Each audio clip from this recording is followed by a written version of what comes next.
Bugnini provavelmente foi o motivo o qual Paulo VI, como ouvimos antes, conduziu uma investigação em toda a Cúria Romana, que duraram 3 anos.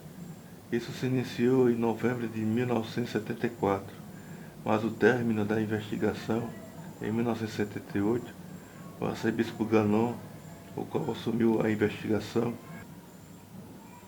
confidenciou ao padre Charles Moore que estava desanimado, porque o Papa se recusou a examinar os resultados da sua investigação. O motivo era que o Santo Padre abatido, a fim de analisá-la e exigir providências. Ele sentia incapaz de realizar mudanças necessárias e deixou essa tarefa ao sucessor. Abre aspas. Provavelmente sabia algo que nós não sabíamos. Fecha aspas. Diz o padre Moore. E o padre relata que havia um grande problema para a sucessão na época, no próximo conclave preparado, ao qual foi eleito Luciane Albini, o Papa João Paulo I, o qual recebeu um sepultamento sem autópsia. Isso aumentou, abre aspas, teorias de conspiração, fecha aspas, por esses fatos sombrios e relevantes. E segundo esse padre, Ganon relatou que esse grande problema era o prefeito da Congregação para os Bispos, o cardeal Sebastiano Baggio, pois a investigação apontou também um membro de sociedade secreta. E ele disse que esse cardeal esperava uma manobra para ocupar a cátedra de São Pedro, porque o cardeal foi o maior responsável por 12 anos a recomendar ao Santo Padre bispos liberais para as dioceses em todo o mundo. Por isso houve, em 1968 até 1975, abre aspas, mudanças substanciais na liturgia. E essa influência ocorreu também no pontificado de João Paulo II. Houve aquele atentado em 1981 contra ele, como nós sabemos muito bem. Mas novamente, o La Stampa demonstra uma postagem, 27/2/2013, um fato de pouco conhecimento ao público. Wojtyla teria confidenciado ao padre Stanislaw, amigo do Papa, reinante na época, que havia uma pressão interna contra o pontificado dele. Assim, o Santo Padre teria afastado uma possibilidade de abdicar por motivos de saúde, já bastante debilitada. Wojtyla expôs ao padre que havia manobras e pressões sutis daqueles que desejavam depô-lo. Por isso, João Paulo II teria achado abre aspas, precedente perigoso para seus sucessores, fecha aspas, a fim de fazerem o mesmo como tentaram fazer com ele. Assim ele deixaria a resolução a esse problema à divina providência, no exemplo de Montini, como nos ouvimos agora há pouco. Assim nós deduzimos o mesmo grupo no pontificado de Montini, quem o influenciou na escolha de Bugnini e de bispos liberais, como diz o padre Moore, em toda a igreja. É uma postagem do Duque in Alto, Aldo Maria Vale, 10/11/2025. No pontificado seguinte de Bento XVI, ocorreu a mesma pressão interna, segundo La Stampa, com postagem de 10/2012, demonstra o cardeal Romeu, numa viagem provável à China, em novembro de 2011, que teria descoberto que Bento XVI que seria morto depois de 12 meses. A postagem diz que o mesmo Romeu foi repudiado antes pelo Papa como presidente da Conferência Episcopal da Itália, por uma consulta entre os bispos sem autorização do Papa. Há outros nomes que são mencionados que pressionam fortemente contra esse pontificado. Nós ouviremos, porém, só mais um mencionado, o cardeal Royos. Ele é apontado como repudiado pelo Papa igualmente, porque Royos teria escrito uma carta em 2001 parabenizando um bispo francês não querer denunciar um dos seus padres por abuso às autoridades civis e por não alertar a Bento, como presidente da Comissão Ecclesia Dei, na época, o perigo que representava as posições do bispo Williamson, o qual Bento teria sofrido por essa negligência possível de Royos, com fortes ataques na mídia. Tudo isso por uma especulação levantada que o favorito a fim de ser sucessor de Ratzinger era o cardeal Angelo Scola, da Arquidiocese de Milão, isto é, hipótese que seria criada no próprio Vaticano, em suma. Esse relato é relevante sobre um clima de conspiração interna na Igreja, o qual ocorrera com Paulo VI, João Paulo I e João Paulo II. E depois de 15 meses, não 12, Bento abdicara no ministério, não no munus, não conforme pede o cânon 322, parágrafo 2 da UDG. Por isso Montini confidenciou bem perto de sua morte a Jequindon, conhecido como, abre aspas, Segredo de Paulo VI, fecha aspas, postagem de 2019, que soa como algo profético, diz o artigo, abre aspas. Na última conversa datada de 8 de setembro de 1977, o Papa Montini descreveu dramaticamente a situação da Igreja, que cada um julgue com sua própria inteligência das coisas e honestidade intelectual a respeito da atualidade das palavras de Paulo VI. Há uma grande perturbação nesse momento no mundo e na Igreja, e o que está em questão é a fé.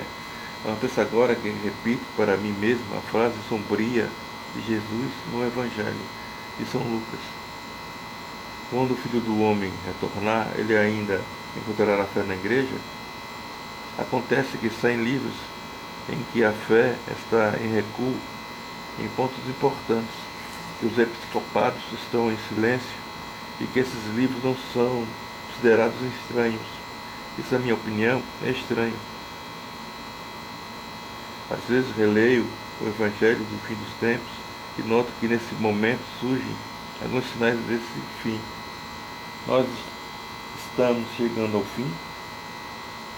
Nunca nós saberemos disso. Nós devemos estar sempre prontos, mas tudo pode durar muito tempo. O que me impressiona quando olho para o mundo católico é que dentro do catolicismo, o pensamento não católico às vezes parece predominar e pode acontecer que esse pensamento não católico dentro do catolicismo se torne mais forte amanhã. Mas nunca representará o pensamento da Igreja. Logo, deve haver um pequeno rebanho, por menor que seja. Fecha as aspas. Fim da citação. Hoje nós presenciamos no mundo católico a polarização cuja imagem de Deus, como descreve São João Evangelista, que é o próprio amor, ofuscada por nós mesmos na unidade da Igreja. Nessa mesma plataforma, por exemplo, há mais confronto entre egos, os quais alguns atacam e outros se defendem, porque nós, a própria referência, a deixar de lado a referência no magistério do Papa. Por isso, dificilmente se ouvirá a verdade entre os que de dentro e, obviamente, os de fora. Dificilmente ouvirão a verdade. Logo, o que se importa atualmente nesse mundo são somente narrativas ideológicas enraizadas segundo nossas convicções. E nós deduzimos que Paulo VI já tinha percebido que havia essa torre de Babel, a qual ninguém se entende hoje. Por isso, a maioria tanto não o compreendeu até hoje, quanto não compreendeu o 21º Concílio da Igreja. qual foi na iniciativa de Ângelo Roncalli. Assim fica uma reflexão que não se pode exigir de alguém de dentro que não tem fé profunda, numa condição mediadora lógica, do logos, como dizia Ratzinger, o outro de fora que tem somente, abre aspas, sementes de verdade, fecha aspas, segundo o Guardian et Spes, ao uni-lo ao Supremo Pastor, lhe mostrar toda a verdade divina na face de Cristo. Por isso Mottini, Wojtyla e Ratzinger se abandonaram à providência divina, a essa difícil situação. E nós deduzimos que isso provocará uma ruptura definitiva, a não compreensão do gesto da não abdicação de Bento XVI, com um pequeno resto fiel à igreja, se comportará opostamente e se comportará numa maioria infiel à igreja. Nesse resto que se observará o testemunho da caridade perfeita, como diz os místicos, pois essa minoria viverá essa espiritualidade profunda, algo que exige abdicação a tudo que se imagina no mundo tão conturbado e dividido. Logo surge a necessidade do autêntico testemunho cristão, mas que significa também um autêntico martírio cristão, em comunhão com um autêntico Papa. Assim tornar-se-á necessário também saber a origem sobre essa espiritualidade que conduzirá tudo isso através de um engajamento de atos reformados contra um engajamento de atos revolucionários. Logo, essas ações reformadoras que triunfarão no amor ao Papa e à Igreja. E essa espiritualidade demonstra o Papa São Clemente V, quando profetiza que esse Papa se iniciaria a reforma na Igreja, seria um eremita. A vida eremítica é voltada a uma profundidade espiritual, como ensinam os padres no deserto, por vencer o conflito interior e que exige renúncia para prosseguir exteriormente na fé. E isso é uma preparação que prossegue na mesma fé. Compreende-se então uma ordem cuja luta contra a desordem, ou seja, o caos. Nessa ordem se inicia a renovação na Igreja, que depois haverá a restauração em toda a sociedade que contemplará a face de Deus. Essa mesma espiritualidade nessa ordem é unida perfeitamente a um Papa legítimo. Se deve estar nesse contexto até essa contemplação à face divina. Deste modo, esse Espírito nos recorda a origem das ações de Santo Elias, que combateu os impenitentes que se afastaram na face de Deus, porque esse santo combateu os discípulos de Baal e restaurou a fé. Além disso, ele viveu no deserto como eremita, para depois combater a dar culto somente a Deus. Ele lançou fogo de tempos de indiferença e mediocridade na sua época, o fogo que nunca se consome até hoje. E essa chama foi o motivo de vários discípulos, e após ele, a viverem em grutas no Monte Carmelo, após o mesmo arrebatado ao céu.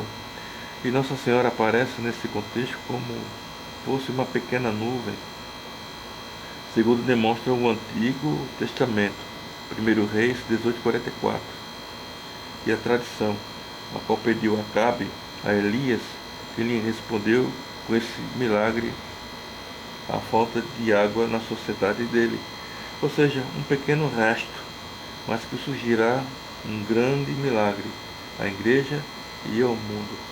Por isso Nossa Senhora em Fátima demonstra que essa espiritualidade está ligada no hábito do Carmo, que aparece triunfante, ou seja, a Igreja triunfará numa liderança ligada a essa mesma ordem.